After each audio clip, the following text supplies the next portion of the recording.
Hello and welcome to Almost Solitaire and another Commands and Colors playthrough we're going to do today. So we have now reached what is called several wars that are grouped as and called as the Gallic Wars between the Romans and the Gauls, and actually also Germanic tribes.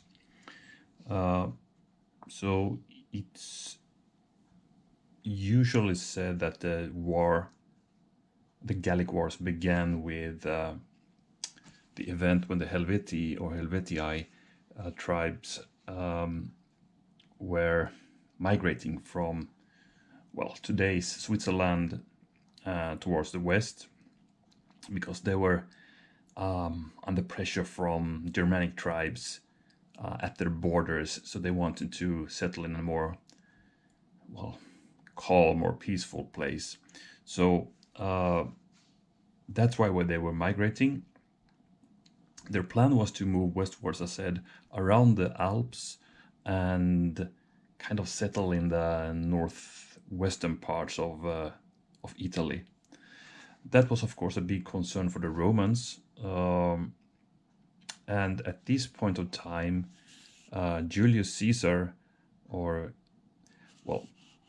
I'm usually, when I'm pronouncing Latin names and places, I'm going for the hard C usually, but I will do an exception with Caesar because, that's just the best known name that he's known under. I mean, probably they, I'm not an expert on Latin, of course, but I've checked out a bit out there on the net how they were think he was pronounced, and I think it was something like Caesar or Caesare or something like that. So, but I'll go with Julius Caesar just for convenience. So Caesar, Gaius Julius Caesar was kind of the governor or proconsul of, I think it was Transalpine Gaul at this point of time. So he was the boss at this place where the Helvetii were heading towards, right? Now, the Helvetii also needed to cross another tribe's land to reach their destination, of course. And that was also causing problems because some of them were actually allied to the Romans, namely the Aedui tribe, which is, I think actually Bibracte is the kind of their capital. They had a great city there, the Aedui tribes. So the battle took place pretty close to their main city.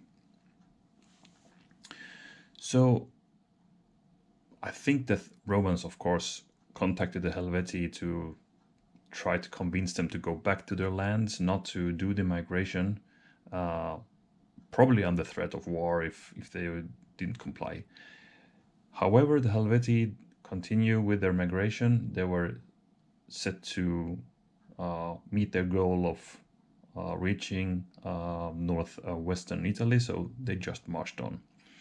So Caesar had to gather up an army.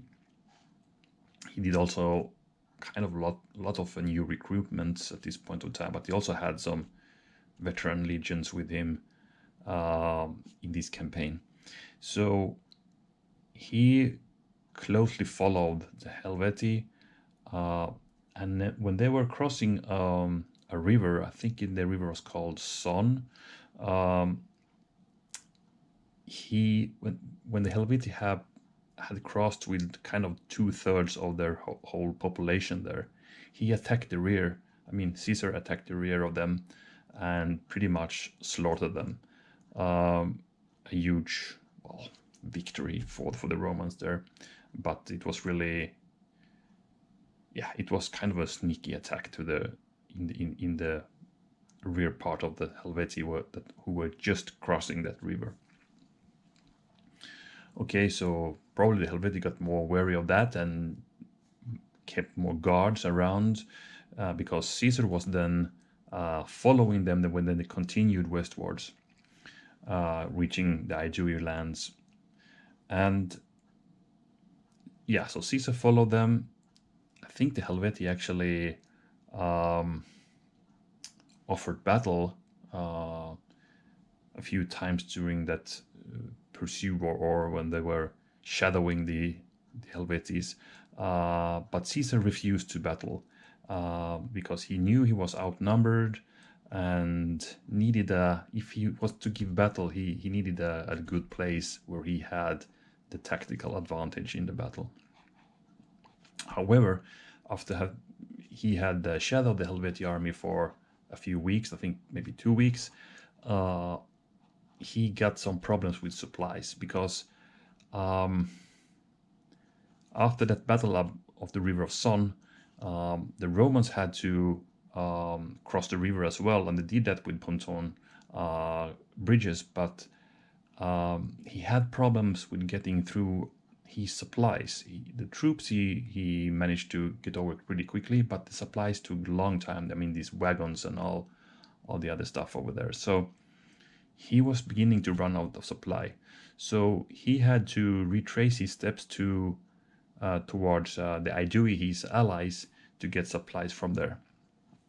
And while he was doing that, maneuvering to go towards Aedui or the Bibracte, the town of Bibracte, the Helvetii saw their chance to attack, and that they did. So that's the battle that we will see today. So Caesar had no other option at that point than to give battle to the Helvetii because they were close by, and also Caesar saw a place where he could conduct this battle in a good tactical way, actually. So he deployed his troops on a hill nearby, putting his troops kind of in 3 lines, or his legions in 3 lines, you could say. So he had the first line with his veteran elite infantry, including that was the 9th Legion, the Hispania, and then the 10th Legion, what is it called? Equistris or something like that, the knights, kind of, right? And then he had some more, let's say, green units in his 2nd and 3rd line, like 11th and 12th legions. And he also placed Equestris is the name of the 10th legions, I believe. So, and the 3rd line also held the Auxilia. We also see here in the battle setup that they have some lighter units up front, and also the Roman cavalry over there. So yeah, so he left his more green units to hold the camp and put these elite in front towards the Helvetii. The Helvetii did charge this Roman position. The Romans answered with a good volley of pila, making problems for the Helvetii. And after that, many of the Helvetii warriors had to throw away their shields because of the pila that stuck into them and just become cumbersome to carry around. And after that, the Romans draw their gladi, the swords, and then attacked, or counterattacked, you could say. And that brought the Helvetii army into a disorganized state, and they started to retreat, actually. But luckily for them, they got some, well, you could say reinforcements, because over on the Roman right-hand side, I think it's supposed to be these group of units here, 1 leader and 4 troops. They got some help from Gallic allies, the boy and I think it was, so let's see, I think it was mentioned here actually, the boy and Tulingi tribes.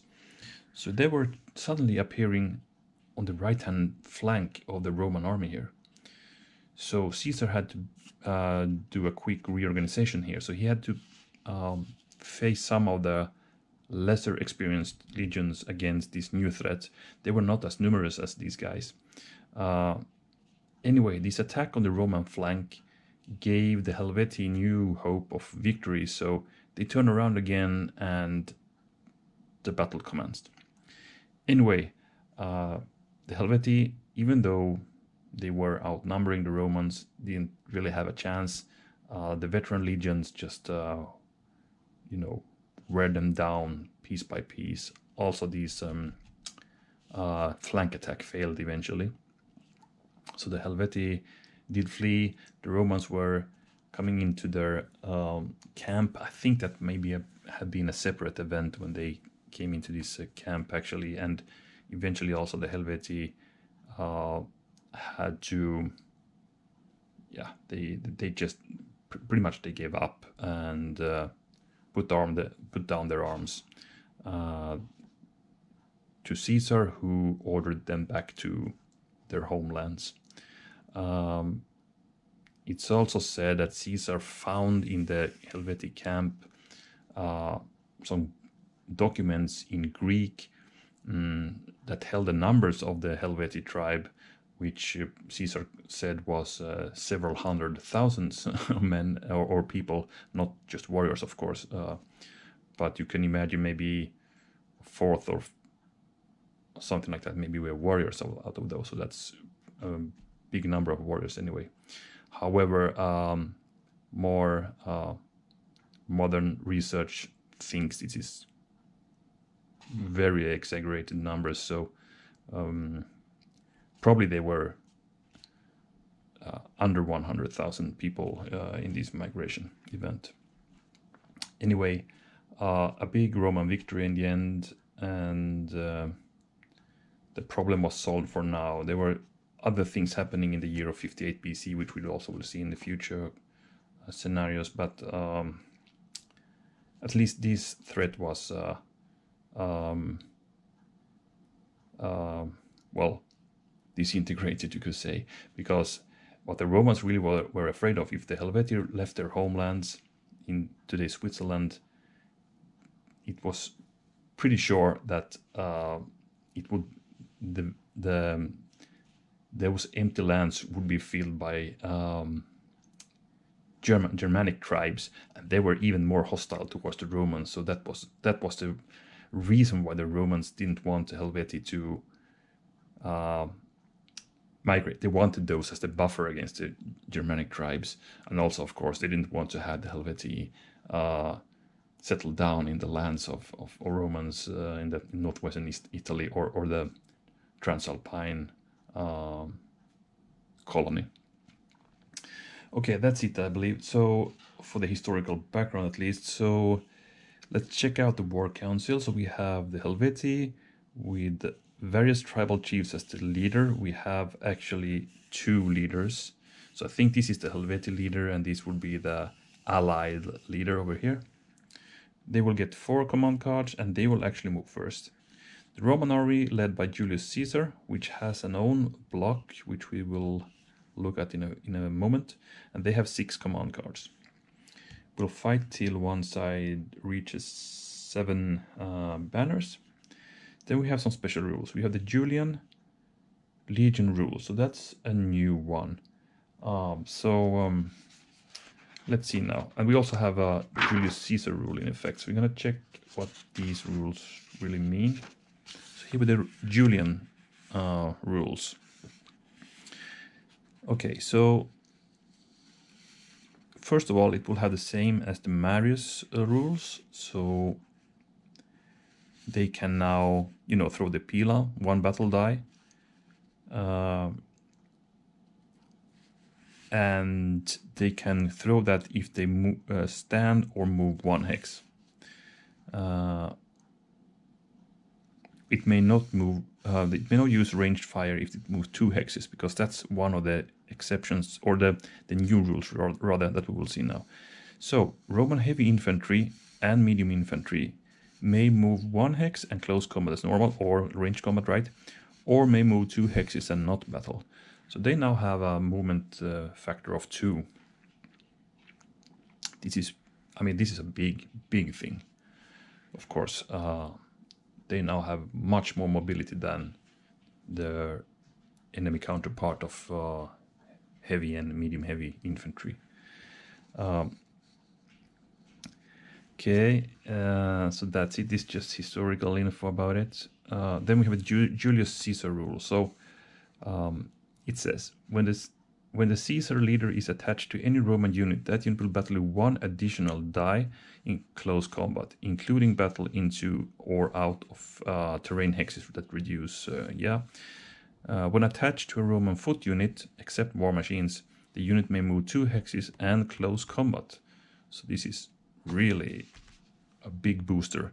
I think this is something. I've seen also some critique against these rules, that they make the Romans maybe too powerful, but I think there's a good reason for it, actually. They were the state of the art of the armies at this point of time, at least infantry combat. We will of course see other battles where the Roman tactics are not that successful, like Carrhae, we will see pretty soon. But for, let's say, mid-European infantry tactics, they just, ruled, basically, right? Okay, so let's get back to the scenario. Here we go.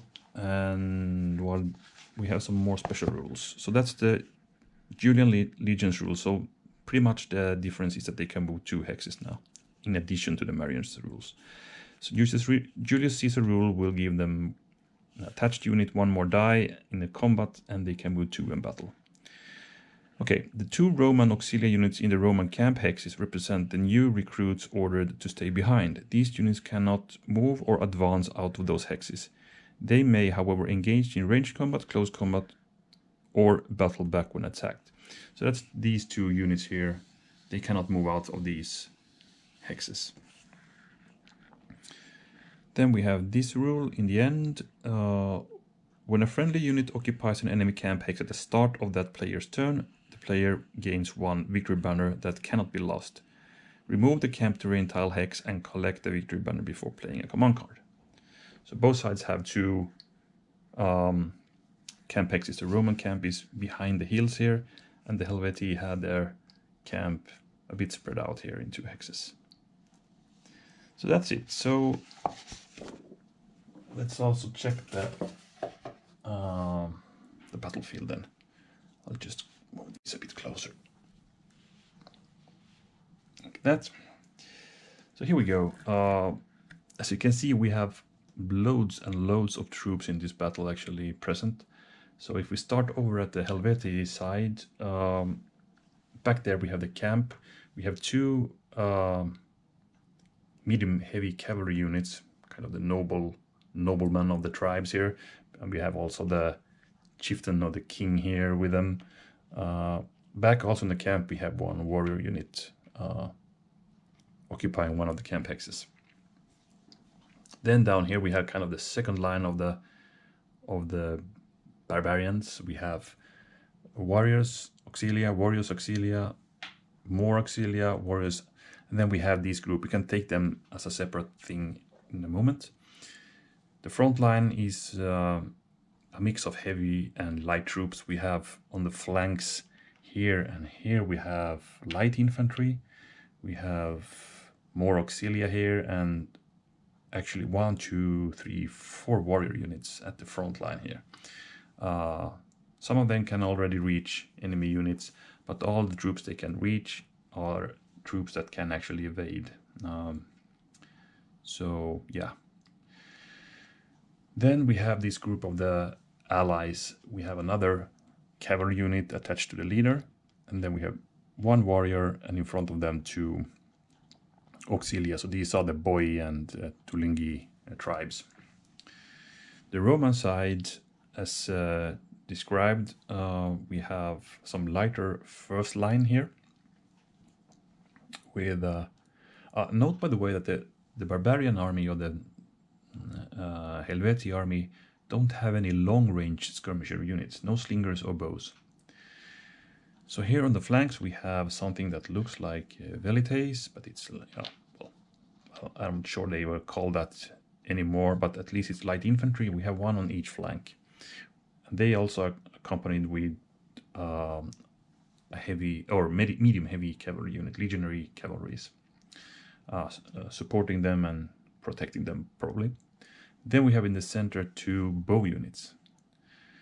Up in the hill we have the proper legions. We have 1, 2, 3, 4 medium heavy infantry, 2 of them with the nameless leaders. Then we have also the 10th Legion here, which is represented by 2 heavy infantry, one of them attached with by Julius Caesar himself. We also have a war machine here, heavy war machine. And these have, I just looked it up, but we can check it together. These have a range of 6. They have 2 dice. They can move 1, and if they move, they cannot fire. They have this special evade rule as well. We'll come back to that if it's needed.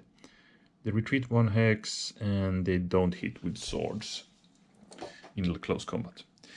Okay, so back here, so that's that one. And then we have kind of the second line. We have Auxilia, a part of the 10th Legion, and more Auxilia on the flanks. These are probably Auxilia proper, or maybe they are the newly recruited legions.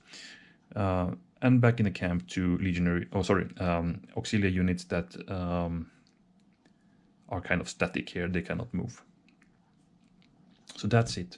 And for any tactics then, well, as I said, the Gauls don't have any, long-range skirmisher units, so they are kind of obliged to attack, because we can already reach them with fire combat from the Roman side. Here, these bow units can attack the center, which is really the heaviest part of the line, and they can also be attacked by these heavy war machines, because these can even reach to the edge of the board if needed, but of course the line of sight prevents them. But they can reach pretty much everything here in the center.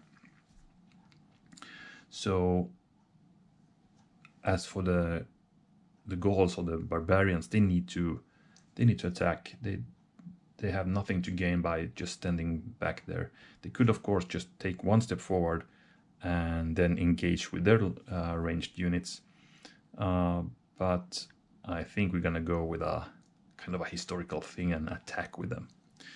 So the Romans will just wait and see what happens, and when they start to reach the lines, we're gonna do the counterattack. I don't see that I wouldn't need to sit here up on the hills and fight it out here. I mean, we are the stronger ones. We have more leaders. We have Julius Caesar. We have 2 heavy infantry. So we're gonna do it. We're gonna go on the attack when the opportunity comes. As for these flanking units, well, it depends on the cards, of course, but I can see them starting to move pretty early in the game, actually, threatening this flank. If we could combine that with a frontal assault, that could cause some problems for the Romans. I don't see any chances for the Gauls to actually reach these camps as I see it. So I think from the Gallic side, we just need to kill off units, scare away these skirmishers first of all, and then attack with all we have against the heavier guys. And that's going to be costly. So we need a lot of luck with those guys to win, actually. I see this as a really, really tough scenario for the Gallic side, actually. So what do we have here then? So the Gauls start. So I have brought up 2 cards already. We have an inspired left leadership, which would actually be these allies over there. And then we have another activation over there, 4 units left, so that's the whole bunch. We can activate them twice actually if we manage to get the A or B cards activated. But let's start with rolling for what they will do. So that's an tactic cards or lowest order count. We don't have any tactics card, or actually this is or is it? I don't remember if this is counted as a tactics card or not. I might actually need to check that, because that, well, in this case it doesn't really matter, because both of them will just activate the whole bunch over there, but we could of course link up with the other troops and play this later for more activations. But either way, I could play one of them right now, so I'm not going to bother to check the rules right now. So I'm going to start with this card then. 4 units left. So over there we go. So I'm going to move 1, 2, 1, 2. These guys go only 1. These guys could go 3, but I will go 2.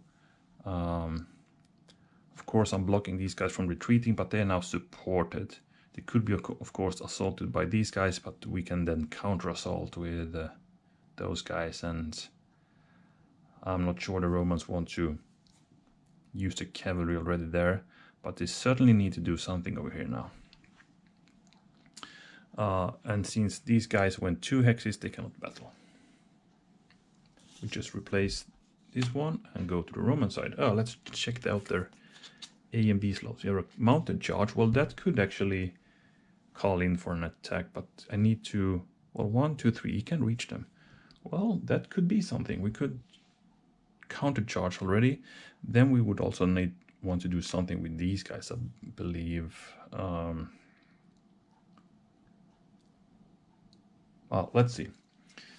Then we have the other in slot A. That's 2 units left. Okay, not super interesting card. Then we have the B slot, which is 2 units center. Well, we could open fire with some ranged unit, of course. Let's see what the Romans can play. Okay, they got the same result. So we could play the mounted charge, or we could play one of these, 2 in the center or 2 on the left. So question is, should we or can we leave those unattended over here? They will attack next turn otherwise. So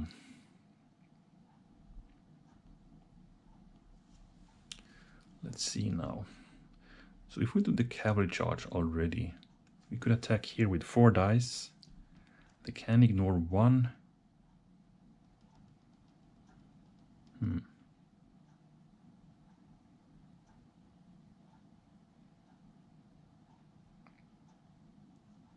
Interesting. So if we do the cavalry charge, what should we do with these guys then? Who should we attack? We need to make sure we can retreat. So I want to have this on my flank. In that case, I would place myself here and attack those or those. These are less deadly, but still worth. Let's do it. The Romans will go aggressively against the Gallic threat here. So I'm going to do a cavalry charge while I have my cavalry. So I'm going to ride 1, 2, 3, 1, 2. This is a bit crazy, I know, but I will get 4 dice and I will attack these light infantry. They cannot retreat or evade. They are those supported. Okay, so these gave me 1 flag they can ignore, and then I got 2 of these, so it's 2 hits on these guys. They will battle back with 2 dice. That's a flag that we need to take, and we do that happily. 1, 2, 3. That was a good raid by the Roman cavalry. Here's a more critical part. Let's see what we can do here. Okay, that's only 1 hit on the Auxilia. Too bad.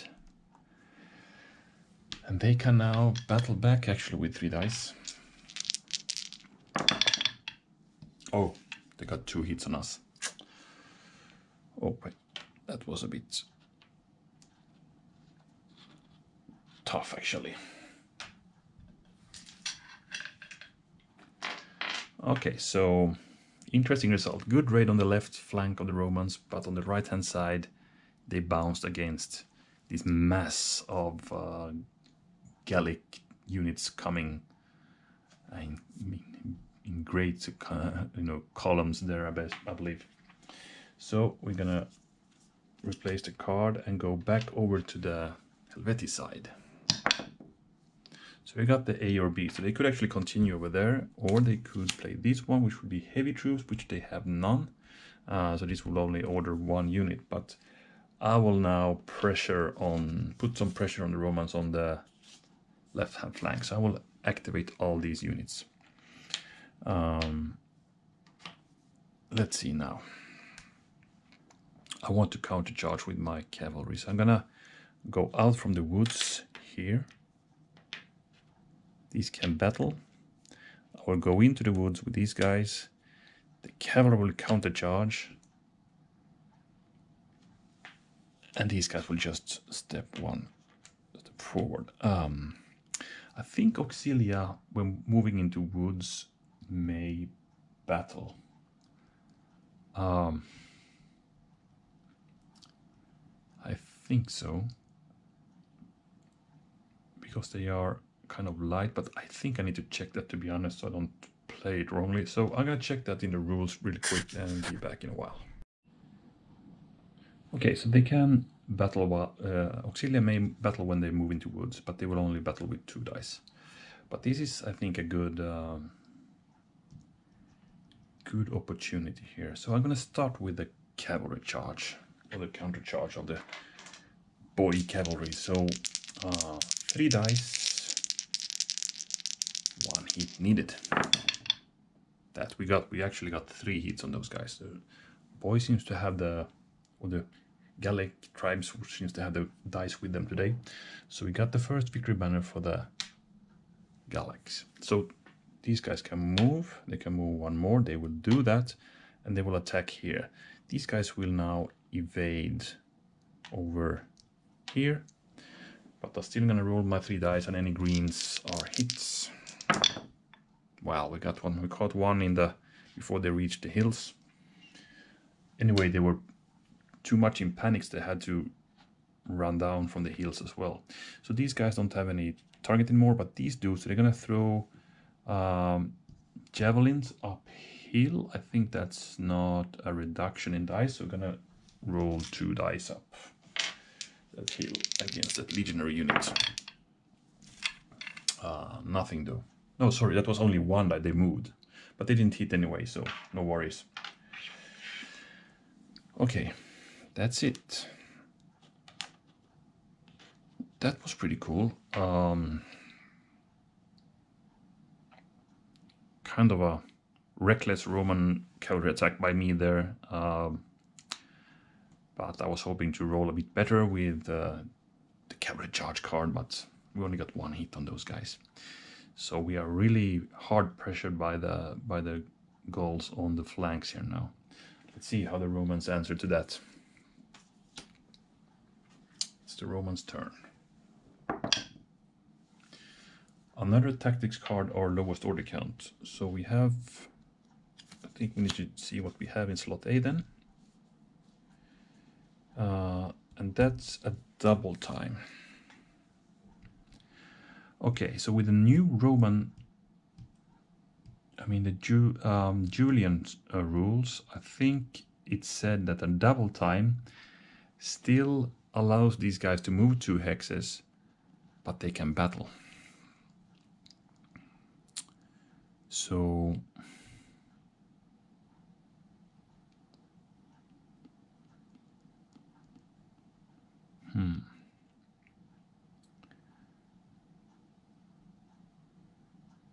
So maybe we should prepare for an assault here. What do we have? We have 2 in the center or 2 on the left otherwise. So if I would play 2 in the center, oh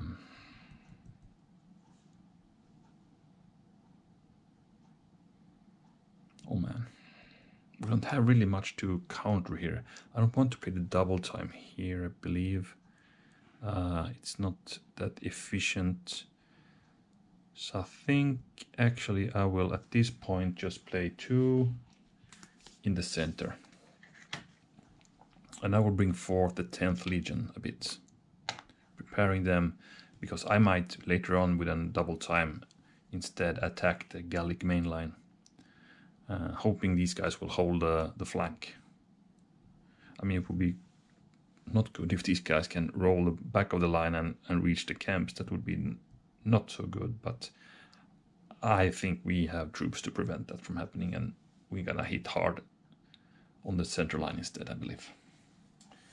Okay, so that's it, no combat.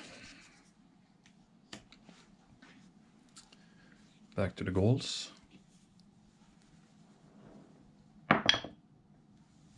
C or lowest order count. So that would be light troops or the heavy troops, which would be 1 unit.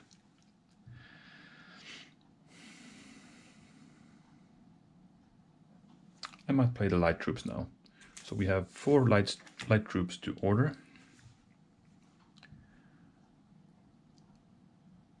I'm gonna continue throwing some javelins here. Now I get the 2 dice because I'm standing still. And I want to move up these guys as well.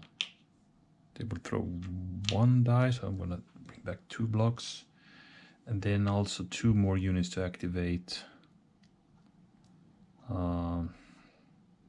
Let's see if we can hit the 10th Legion with something. That would be awesome.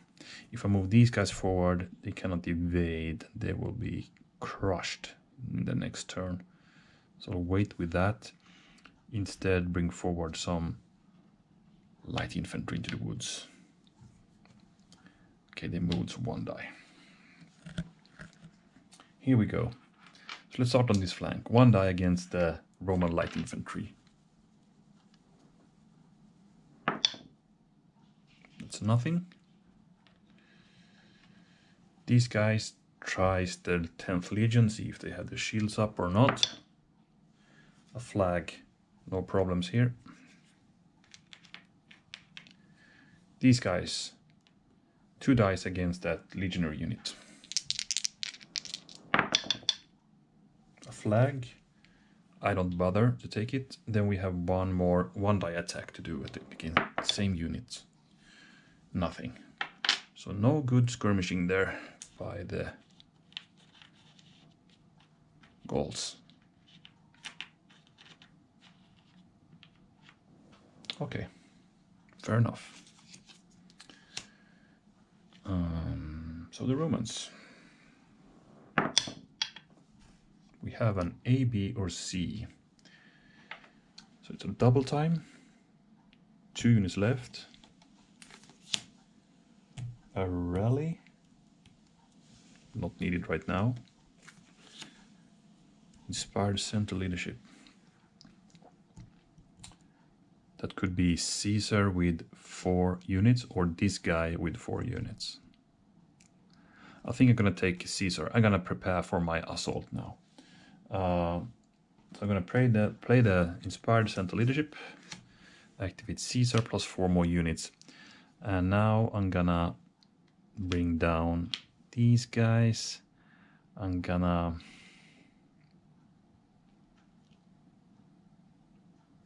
Let's do this. We need to do something about the situation here. So I will actually bring forward the first unit here now. Then these guys. Then these guys.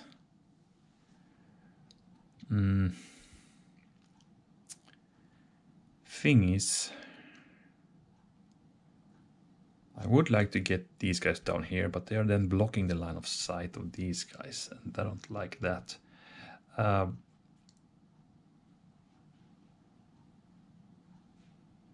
Because I want these guys down here for the reason that I can then do a double time with this cluster, because the double time is 4 units. So I'm gonna not activate these guys. I'm gonna take a bow unit instead, and then I'll take these guys down here. I will have some pila throw to do as well. Caesar has no pila targets, but the other guys have. So let's start with that. Let's start from here. These guys will throw the pila against. Hold on, I can go 2 hexes, right? forgot about that.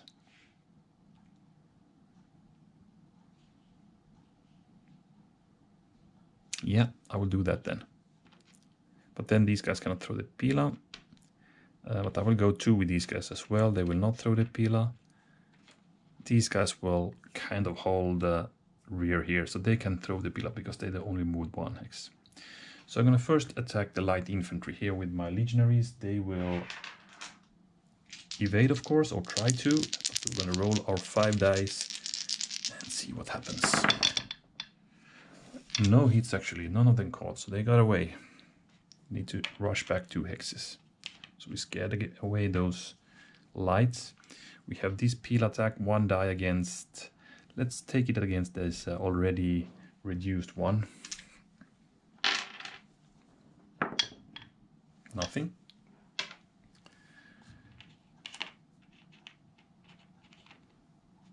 Then we have a bow attack to do, and I don't have these guys in my view, so I'm gonna attack these warriors. 2 dice. As usual, you know, getting the first hit on the warriors is really good. As we see, we did that. That takes off the edge of these guys. They can have no more intrinsic. They don't have the intrinsic extra flag protection, or ignore the flag feature. And they also now only battle with 3 dice instead of 4. So good bow fire there from these guys. They had all their attention against Caesar, who are advancing with the 10th Legion. While he did that, under cover of a shower of arrows coming here from the lines, pretty amazing. So even though the Gauls got this first banner, we are not nervous as the Roman player yet. I think we have these in control so far. Okay, let's get back that card, and yeah, let's play 1 more turn. This is so exciting. So let's go back to the Gauls. Tactics card or lowest order count. We don't have any cards up, so I'm gonna just bring up C. Leadership any section, or this one. We could continue here. We could also activate the central leader now, the Helvetii chief there. Or we could just order 1 unit. So we could order that plus 3 guys. We could get the warriors into battle. I'm gonna do that. Now we see the threat of the Romans. They will attack the next turn, so we're gonna take the opportunity to attack first. So the Helvetii chief just asks his guy to blow the horn, signaling the attack. So I'm gonna order that one. Leadership any section, that guy, plus this, and this unit. Actually, I don't bother with these guys since I'm reduced already, so I'm gonna actually take these guys instead. So let's see now.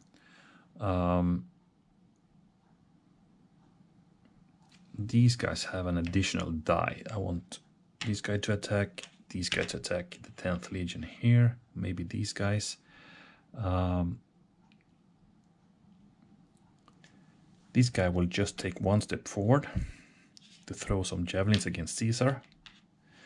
And the cavalry will just ride back here to give leader support to the attack. That's the plan. So here comes the first attack of some lighter or some ranged battle, I would say. That's not a hit because the 10th Legion is heavy infantry, red symbols. Then we have the attack. I think I'm going to concentrate against these guys. This is going to be hard, it's going to be costly, but at least we get the first attack. So we got 4 dice coming in from the warrior. And remember, leader symbols hit. That was an amazing roll. We got 3 hits in on that 10th Legionary unit. Amazing roll. Certainly worth it. But they will of course battle back with 5 dice now. So as I said, this will be costly for us. And they are also adjacent to leader. So we got 1, 2, and 3 hits as well. But I mean, this exchange is totally worth it for us, because now we also have some younger warriors ready to finish the job against this unit, right? So we have 3 dice from the auxiliary and oops, and still leader support. So let's see, 1 hit required, and we didn't get it. Oh my, 3 misses, I'd say. So they're gonna battle back again with 5 dice and leader support. Okay, maybe this was the... Oh man, what a bad luck. So what this Legion is gonna do? They got 2 hits tank on these, and they also got... Actually, this is also a hit. They got 3 hits and 2 flags. Let's see now. I think that's not enough. Well, they are actually... They were lucky that they are supported there. First of all, 3 hits. And then we can ignore 1 flag, but the second we need to take, they can do that, so they back off over here. So that's the result of the Gallic first assault. Well, the Gallic tribes took, or the Helvetii tribes took more losses, but we could say these guys took more valuable losses. This is more expensive for the Romans, to be honest. And no victory banners dealt. Okay. We still play the Roman turn before we end this session. Tactics or lowest order count. Double time, rally, or tune is left. And I'm actually thinking of the rally now. This is too valuable to lose already. So let's see what the rally says. Roll dice equal to command for each type or leader symbol. Roll 1 unit of the appropriate type or in adjacent to a leader. Well, the bad thing is we don't... The only guy we can rally is these now, but maybe it's worth it still. For each unit type or leader symbol, so I will need to roll reds or leaders to get back. But I can roll 6 dice, you know. And then they are ordered, so I could rally, kill these guys, and I think that's a good ending of this turn, actually. Yep. We're gonna do that. I need to bring back this, because if I play something else, they will just throw in anything against these guys to kill them off, right? So I don't want to see that happen. So we're gonna rally them. 10th Legion. Equities rally. 6 dice, because we have 6 cards. Reds and leaders rally. Okay, we got 2 leader symbols, luckily, so we got back 2 of them. That's good enough. And they are activated. So I'm gonna try to kill off this guy now. So no movement, but a 5 dice attack and leader support. 1 hit needed. We got 3 hits in. So we kill those guys. Even the banner count to 1. And we could go in, but I'm not gonna bother. I'm gonna keep the line. I have a good line. They cannot get behind my lines right now. So we have the retreats secured. That's it for this turn, for this session. I think this is an exciting start. Hope you think that too. Only thing that was maybe that good was my initial cavalry charge with the Romans, but they were just too, you know, eager to get into battle. So the flamboyant Roman cavalry just went on the charge before the battle had started. They just saw that there were some movement behind the woods over there, right? So they sent out the cavalry to maybe recon, but they decided to charge. Also, they charge here a bit more luckily. Got some hits on the light infantry there, but they are still prevailing here and hiding in the woods. Can throw some javelins. But of course, the big thing, Caesar has, he knows there's a threat from the right, so he needs to, you know, kind of take back the initiative. So he's gonna put pressure on the Gallic center while leaving some troops holding the the right-hand flank. And the 10th Legion already in heavy battle because the Gauls then decided to countercharge when Romans were marching down from the hills. Quite a successful charge from the Gallic tribes, but they got countered. Well, almost bring these down to, they were on the knees, right, but they countercharged, killed off the last Gauls in front of them, and we had the lines facing each other. It's going to be exciting next turn. So that's it for this session. So I hope you liked it, and hope you will be back for part 2 of the Battle of Bibracte 58 BC. Bye for now.